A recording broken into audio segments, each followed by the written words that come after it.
හතවස්සරේ දෙවෙනි පාඩම කුලක පළවෙනි පාඩමත් අපි කලින් දාලා තියෙනවා. බලමු කුලක පාඩම. දැන් කුලක කියන එක දීලා තියෙනවා. නිශ්චිත පොදු ලක්ෂණ වලින් සමූහයක් කුලකයක් ලෙස හැඳින්වෙනවලු. එම කුලකයට අයත් ද එහි අවයව ලෙස හැඳින්වෙනවලු. මෙන්න මේ වගේ. කුලකයක් කියන එක ඉදිරියෙන් විස්තර කරනවා. මොකක් හරි නිශ්චිත අවයව ටිකක් දාන්න පුළුවන් නම් අපි ඒ ටික සංගල වරහණකට දාලා මේක කැපිටල් ලකුණක් දාලා සමානයි කියන.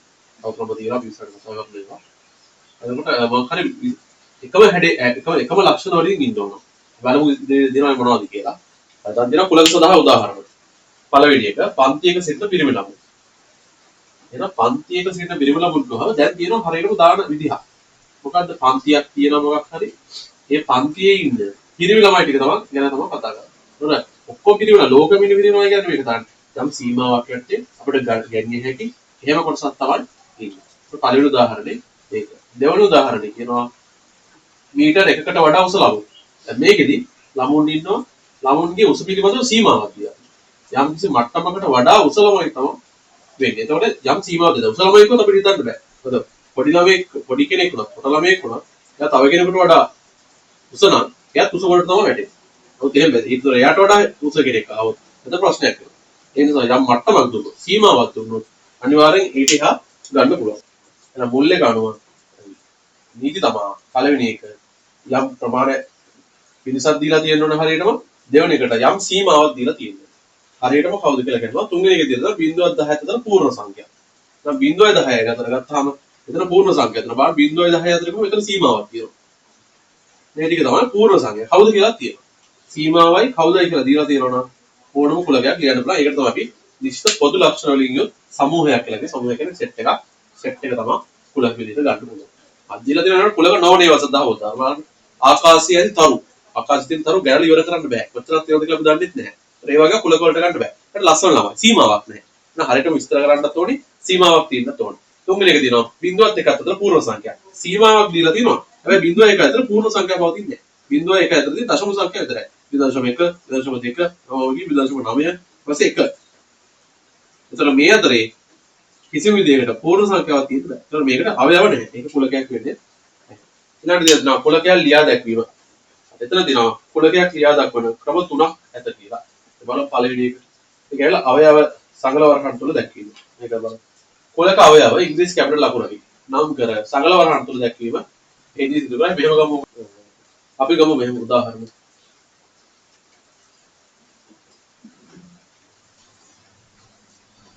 අවයවනේ ලියන්න තියෙන්නේ. A සමාන A E I O U මොනවද කියලා ඉදිරියේ තියෙන්නේ. ඒක වල දන්නවා මේවා. දැනට මෙහෙම ලියන්න. මේ විදිහට පළවෙනි එකට උදාහරණ. එතන අවයව සංගල වරහන් තුල දැක්වීම කියන එකට උදාහරණ තමයි දීලා තියෙන්නේ. එහෙනම් මොනවද කියන්නේ අපි තාම දන්නේ නැහැ. අවයව ටික ලියනවා. ඉංග්‍රීසි කැපිටල් ලකුණක් අරගෙන සමානයි කියලා දාලා සංගල වරහන් අනිවාර්ය සංගල වරහන් තියෙන්න ඕනි. කමා දාලා මේ අවයව ටික වෙන්නලා දෙනවා. නැත්නම් ලකුණු හම්බෙන්නේ නැහැ විභාගෙදී. ඊළඟට දෙවෙනි එක. හොඳයි දෙක කියනවා අවයව නිශ්චිතව හඳුනාගත්තේ පොදු ලක්ෂණයක් වලින් දැක්වීම. ඒකට දීලා තියෙනවා අවයව ලිවීමකින් තොරව. ලියන්නේ නැහැ අවයව. කුලකයේ සංගල වර්ණ තුල විස්තර කර ලියීම මෙහෙදි සිදු වෙනවා. දැන් මේක කරමු. බලන්න. ඒ කියන කෙනා නේද? A E I O U නේ. අවයව ලියන්නේ නැහැ දැන්. අවයව ලියලා තියෙන්නේ. මේක මෙදි කරන්නේ අවයව ලියන එක නෙමෙයි. මෙතනදී කරන්නේ මේක විස්තර කරලා මොනවද මේ? ඉංග්‍රීසි හරියටම ලියන්න ඕනේ. සීමාවක් කියනවා නම් එහෙම දාලා හරියට විස්තර කරන්න ඕනේ. ඉංග්‍රීසි හෝඩියේ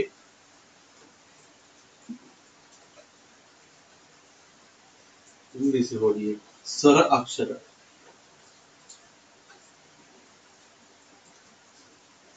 ඉංග්‍රීසි හෝඩියේ ස්වර අක්ෂර කියලා ලියන්න. මේ ඇවිල්ලා ඉංග්‍රීසි හෝඩියේ අපි වවල්ස් කරගන්න ස්වර අක්ෂර. තුන්වෙනි එක බලන්න ඒක කියනවා කුලකයක් වෙන් රූපයක් මගින් දැක්වීම. ඒක තියෙනවා ජෝන් වෙන් නම් ගණිතඥයා. ජෝන් වෙන් කියන ගණිතඥයා තමයි මේක හඳුන්වා දුන්නේ.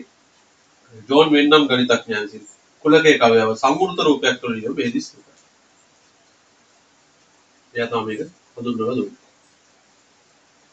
ඒ කියන කෙනාමයි මේක කරන්නේ ගීතලයක් ගහනවා සම්මූර්ත රූපයක් විදිහට රවුම ගන්නවා.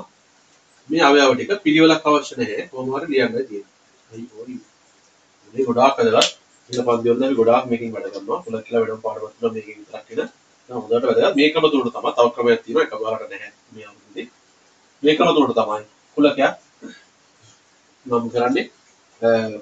කුලකයක අවයව ලියන්න පුළුවන් ඉංග්‍රීසි කැපිටල් ලකුණක් දාලා. එහෙම නැත්නම් කුලකය විස්තර කරලා ලියන්න පුළුවන් අවයව ලියන්න නැතුව. එහෙම නැත්නම් කුලකයේ වෙන්නුම සටහනකින් දක්වන්න ජෝන් වෙන් තමයි මේක. හතුන්. හරි බලන්න දැන් හදන්න ගණන් ටිකක් දීලා තියෙනවා. ඒ කියන්නේ දේ දුන්නේ වර්ණන. එහෙනම් අපි දන්නවා මුකුත් නෑ සංගල වරහන් ලිව්වා. අවයව තමයි ලියන්න කියන්නේ. පාද්‍යයට අවයව කියලා සංගලන තුන ලියන්න. කුලකේ ලියා දක්වන්න. ඒ කියන්නේ දේ දුන්නේ වර්ණ. දන්නවා රතු තැඹිලි කහ කොළ නිල් ඉන්දිගෝ දා. මේක ලිවුණා හරි. ඔබ ලියන්නේ පාර ලියන්න. රතු තැඹිලි. දන්නවා රතු තැඹිලි කඩ කොල්ලක දන්නවා. ඒ රතු තැඹිලි කහ කොළ නිල් ඉන්දිගෝ දා. මේක ලිවුණා හරි. දීප බිඳුවක් 10ක් අතරදී සමචතුරස්‍රය. වැදගත්. අපි කලින් පාඩම් වලදී කරලා තියෙනවා. 6 වසරේ පාඩමේදී. සමචතුර සංඛ්‍යාව මොනවද? 1 රවුන්ඩ් දෙකක් කරනවා දෙපැත්තටම දෙක ගන්නවා. එතකොට 4ක් වෙනවා. 4 රවුන්ඩ් 3ක් අදිනවා. පල්ලෙහාට 3 ගාන සෙට් ඔක්කොම. 3 3. එහෙනම් 9. එතකොට 4 ගානේ එන්නේ. මේකත් 4ක්. පල්ලෙහාට 4ක්. 4 4 16ක් වෙනවා. 4 වරක් 4 කියලා ගන්නත් පුළුවන්.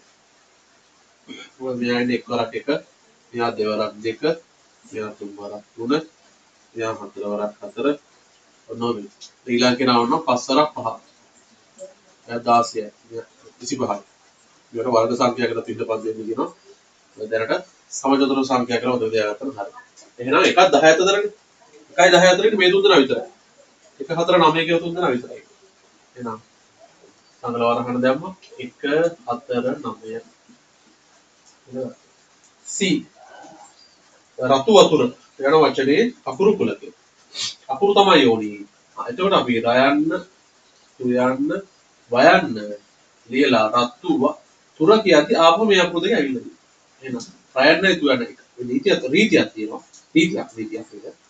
එක අකුරක් එක හෝ එක ඉලක්කමක් එක අවයවයක් තියෙන්න පුළුවන් එකපාරයි කුලකයක. එහෙනම් මෙතනින් නවත්තන්න. මම හිතනවා ඒක තේරුණා කියලා එක අවයවයක් තියෙනවා එකපාරයි හරිම ලේසියි. D දකුණු පළාතේ දිශයක දෙනවා ගාල්ල මාතර සම්බන්ධ ගාල්ල මාතර සම්බන්ධ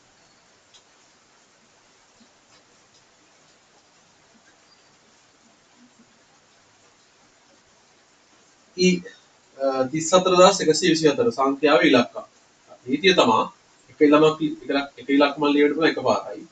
ඒ වගේමයි රීතියක් වශයෙන් අපි කියන්නේ අනිවාර්ය නැහැ කරනවා නම් හොඳයි. ඉලක්කම් පිළිවෙලට ලියනවා නම්. එතකොට මේන මේකේ එක තියෙනවා. 2 3 4 4 ලියනවා. හරි. 4 වෙයි. අන්න එනවා එතනින් ඒකට සමාන කරන ලේසි කියලා අමාරු කරලා හිතනවා කියන්නේ මම ආපහු ඒක තේරුම් කරවන්න. හරි බලමු.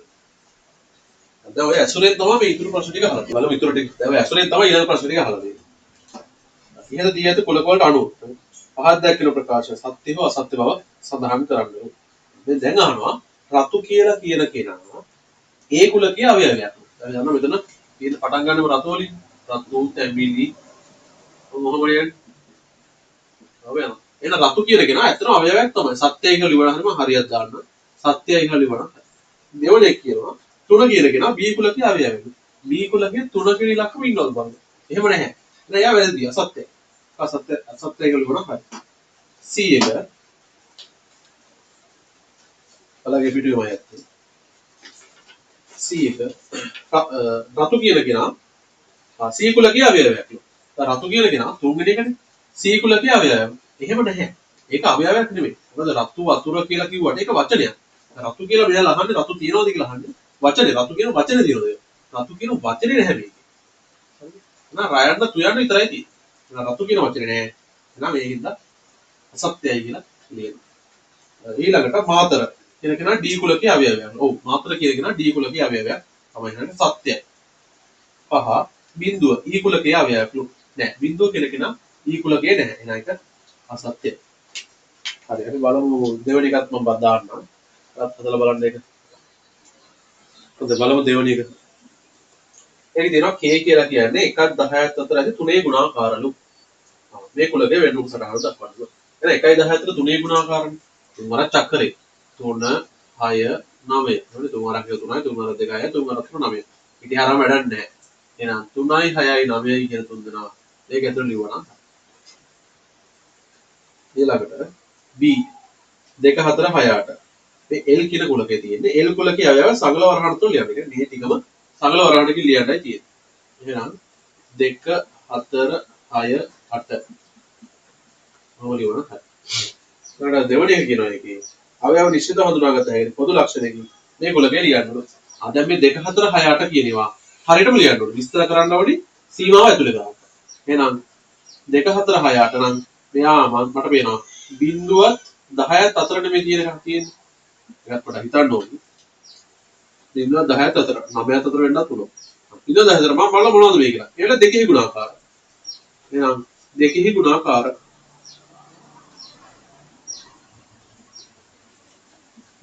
එහෙනම් බිඳුවත් 10ත් අතර දෙකෙහි ගුණාකාරකම අනිවාර්යයෙන් ලියවෙන්නේ මේ ඉලක්කම් ටික විතරමයි. හරි බලමු ඊළඟ එක. මම ආයෙත් ලියන්න මේක. එතන තියෙනවා 10 තුන්වෙනි එක 3 11 13 17 19 මේවා මොනවද අහනවා ඒ අවයව නිශ්චිත හඳුනාගන්න වෙන කරලා පොදු ලක්ෂණකින් ලියන්න ඕන. එහෙනම් පළවෙනි එක මේක ලියන්න ඕන හරියටම. කොහොමද ලියන්න පුළුවන්? මොනවද මේ? මේ වෙලාව ප්‍රථමක සංඛ්‍යා. මම මේක පැහැදිලි කරන්න යන්නේ නැහැ ප්‍රථම සංඛ්‍යා කියන්නේ මොකක්ද කියලා. අපි ඒක 6 වසරේ කොටස් වල දාලා තියෙනවා සාධක සහ ගුණාකාර පාඩමේ. ප්‍රථම සංඛ්‍යා කියන්නේ පොඩ්ඩක් බලන්න. ඒතර මේ වෙලාව එකකිනුත් එම සංඛ්‍යාවන පවණක් බෙදෙන සංඛ්‍යා. 11 කියන කෙනා ඊට ඉස්සරහා තියෙන චක්‍ර කිසිමකින් බෙදෙන්නේ නැහැ. 13 ගත්තොත් ඒක ඉස්සරහ අපි 4 කියලා ගත්තොත් 10 කියලා. 10 ගත්තොත් ඒක ඉස්සරහා තියෙන චක්‍ර වලින් බෙදෙනවා. කාගෙන් හරි. 5ෙන් බෙදෙනවා, 2කින් බෙදෙනවා. ආන්නේ වගේ. දැන් මේ ඉලක්කම් එයාට ඉස්සරහින් ඉන්න කිසිම චක්‍රයකින් බෙදෙන්නේ නැහැ. 17 කියලා කෙනා ඉස්සරහින් ඉන්න කිසිම ඉලක්කමකින් බෙදෙන්නේ නැහැ. එතකොට මේවා ඒ වගේ තමයි මේ දින. කියනවා ප්‍රථම සංඛ්‍යා. එහෙනම් මේ ඉන්නේ ප්‍රථමක සංඛ්‍යා කොතන අතරද? 10ක් ප්‍රථම සංඛ්‍යාව ඕන තරම් තියෙනවා. එහෙනම් මම දාන්න මේක අකුරක් දීලා නැහැ. අපි b කියලා දාමු. එයාව දානවා මම 10ක් 20ත් අතර 10ක් 20ත් අතර ප්‍රථමක සංඛ්‍යා. හරි ඊළඟට කියනවා b කුලකය මේක සංගල වරහණක් තුල අකුර b කියලා නෑ ඒක මම ගත්ත අකුරක් කැමති එකක් ගන්න පුළුවන්. සංගල වරහණ තුල මේ අගයව ටික ආපහු දාන්නලු 11 13 17 19 කියලා ලියන්නයි තියෙන්නේ. ඒක අහන්න. තුන්වෙනි එක තුන්වෙනි එකේ කියනවා වෙන රූප සටහනේ දක්වන එක ලේසි.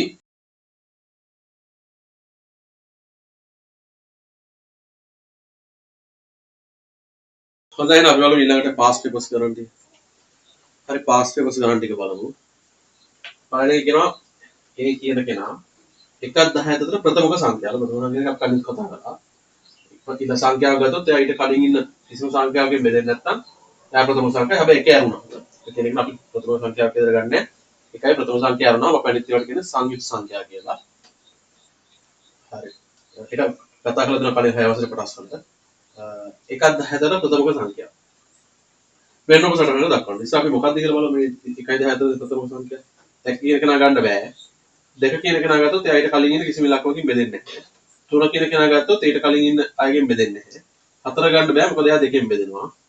5 ගන්න පුළුවන් මේ කිසිම කෙනකින් බෙදෙන්නේ ආයි. 6 ගන්න බෑ 3ෙන් 2කින් බෙදෙනවා. 7 පුළුවන් කලින් බෙදෙන්නේ කායින්වත්. 8 බෑ මෙයාගෙන් බෙදෙනවා. 9 බෑ මෙයාගෙන් බෙදෙනවා. 10 ගන්නත් බෑ මෙයාගෙන් දෙන්නගෙන් බෙදෙනවා. එන 1 10 අතර ප්‍රථම සංඛ්‍යා ටික මේ සෙට් එක විතරයි. එහෙනම් මේක ගන්න බෑනේ මොකද? මේ ටික තමයි තෙන්ඩ ලියවෙන්න ඕනේ. ඒක වෙන රූප සටහනක තමයි දක්වන්න ඕනේ. එහෙනම් ඒ ඊතලයක් දාලා රවුමක් දාලා 2 3 5 7 දෙවණි එක ඒ කුලකයක් සංවෘත රූපයක් මගින් දැක්කේ මුලින්ම හඳුන්වා දෙන ලද්දේ. එලා අපි කතා කරා ජෝන් මේ. අහලා තියෙනවා සමහර විභාගවලදී ජෝන් මේ. දෙක එකත් 20ත් අතර ඉරට්ට සංඛ්‍යා. අවයව මගින් ලියන්න ඒකත් ලේසි. 1ත් 20ත් අතර දැන් 2 4 6 8 10 12 14 16 18 20 අපි දන්නවා බිඳුවයි එකත් 20ත් අතර ඉරට්ට සංඛ්‍යාවක් අතින් ලේසි දෙකෙන් බෙදෙන සංඛ්‍යාවක් තිබුණා හරි. ආ 20 අතර ඇති. එහෙනම් 20 ලිය වෙන්නේ නැහැ. එහෙනම් 20 ලියන්න බෑ. 2යි 18යි විතරයි ලියවෙන්නේ. තුන්වෙනි එක B කුලකයේ අවයව නිශ්චිත හඳුනාගන්න පොදු ලක්ෂණයක් වගේ. මේ ඇවිල්ලා 1 4 9 16 කියන්නේ සමචතුරාර්ය සංඛ්‍යා. මේ කලින් කතා කළා. ඒ ඇවිල්ලා ලියන්න ඕනේ සීමාව හරියටම. ඒ ඇවිල්ලා බිඳුවක්. 20ත් අතර කියලා ලියවට කමක් නැහැ. 20ත් අතර සමචතුරාර්ය සංඛ්‍යා.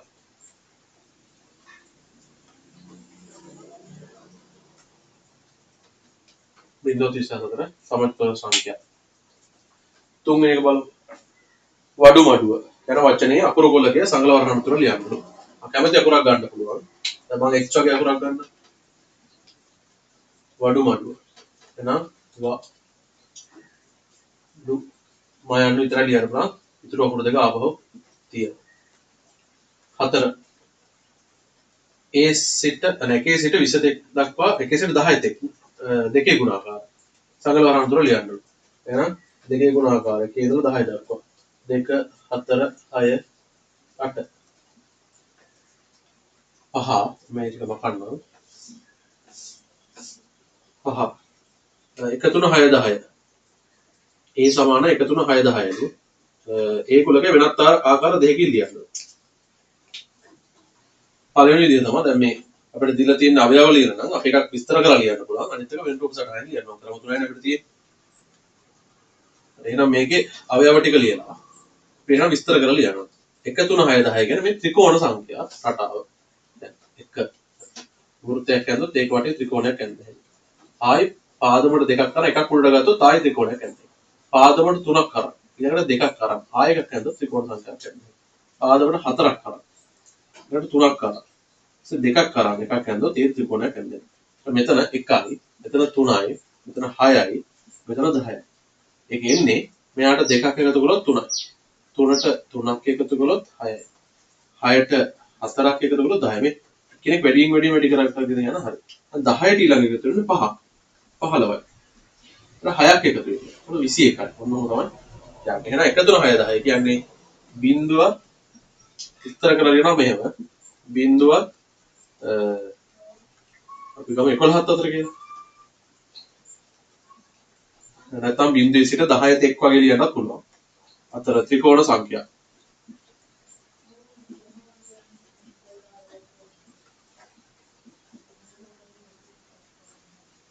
ත්‍රිකෝණ සංඛ්‍යා.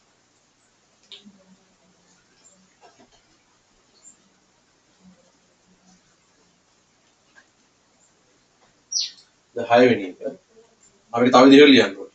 එහෙනම් ඊළඟට අපිට ඉතුරු වෙන රූප සටහන දක්වන එක තමයි. ඒ කියලා ලිව්වා ඊතලයක් දැම්මා.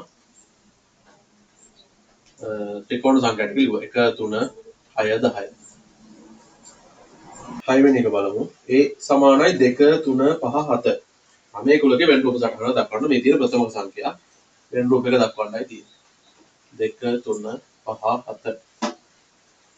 18 හැබැයි. හොඳයි 7 වෙනි එක නම් බලමු. ඒ සමානයි 50250 යන සංඛ්‍යාව ඉලක්කම්. එහි අවයව සංගල වරහණ තුළ ලියන්න ඕනේ.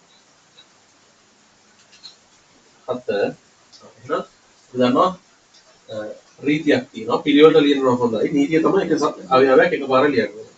එහෙනම් බිඳුව අපිට පෙර දෙකේ ඉලක්කම පහේ ඉලක්කම මෙතන. මෙතන ඉවරයි. මෙරට 18 පිටාපුවම ඒ සමාන 3666. ඉතින් වල 3666 කියන්නේ මෙයා.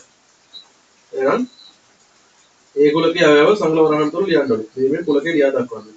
එහෙනම් තියෙන්න පුළුවන් 3යි 6යි කියන ඉලක්කම් විතරයි එක පිළිවෙලට ලියලා තියෙන්නේ. 9 වෙනි එක AEIOU කුලකයේ වෙන් රූප සටහන වගේ නිරූපණය කරන්න.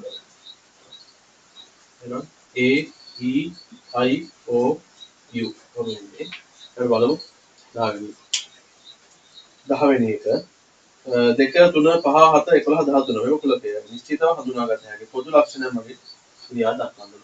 2 3 5 7 11 මේ ඉන්නේ ප්‍රථමක සංඛ්‍යා. ඒක මම පැහැදිලි කරන්නේ කලින් දාලා තියෙන නිසා දෙක මේක ප්‍රථමක සංඛ්‍යා. නේද? 15ත් අතර 15ට ඉස්සර වෙනකන් කියන්න එපා. ඒ අතර තව එක්කෙනෙක් ඉන්නවා. නැත්නම් දෙන්නෙක් ඉන්නවා. එහෙනම් 2 3 5 11 13 කියන්නේ අපිට ලියන්න පුළුවන්.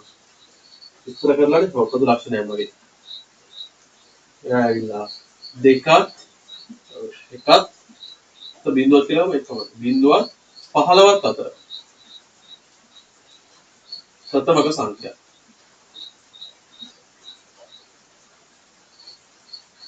එහෙම ලියවනම් හරි. දැන් එහෙනම් මේකේ මොනවද ප්‍රශ්න තියෙනවා නම් ඒවා දාන්න. මේ ප්‍රථම සංඛ්‍යා නම් වැඩි කතා කරේ නැත්තේ ඒක ඔයාලට කලින් කරලා තියෙනවා. 6 වසරේ සාධක සහ ගුණාකාර පාඩමෙන් කරලා තියෙනවා. එතන මම වෙලා ගත්තේ නැහැ ඒක කොටස කරන්න. අපි මේ අවුරුද්දේ තාපුව හම් වෙනවා අපි කොටසදි බලමු. එහෙමනම් මේක දෙමාපියොත් එක්ක කරන්නේ යම් බෝඩ් තරක් තියෙනවා නම් කමෙන්ට් එකක් විතර දාන්න අපි බලමු. ඒක විසඳන්න ඕනෙම. ගෙදරට කොටසත් ඔයාලා දෙමාපියොත් එක්ක කරන්න මොකක් කරේ නැහැ. ඒකේ තවලක් තියෙනවා නම් මොනවද තියෙනවා නම් දාන්න. හොඳයි.